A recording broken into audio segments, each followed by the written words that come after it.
عثمانی ترکوں کے زمانے میں عرب خطے میں ایک روایت رائج پڑی۔ عید الفطر کے صبح جب مرد عید گاہ سے واپس گھر پہنچنے تو ان کی بیویاں گھروں کی صفائی ستھرائی سے فارغ ہو کر نئے کپڑے پہن کر تیار ہو جاتیں۔ شوہر کے داخل ہونے پر ان کے آگے چائے پیش کر دی جاتی۔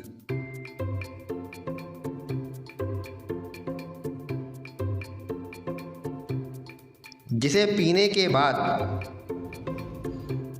وہ خالی پیالی لوٹانے کے بجائے اس میں سونے کی انگوٹھی رکھ کر بیگم کو بطور تحفہ پیش کرتے۔ اسے حق نمک کہا جاتا ہے۔ یہ ماہ رمضان میں سحری و افطاری میں بیگم کی تیاریوں اور خدمات کا شکریہ ہوتا ہے۔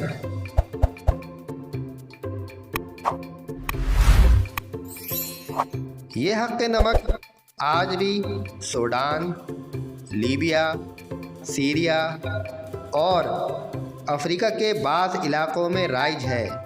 حاضرین، یہ ویڈیو اپنی بیگمات سے دور رکھیں، ورنہ یہ روایت پاکستان میں بھی رائج ہو سکتی ہے اور آپ کو لینے کے دینے پڑ سکتے ہیں۔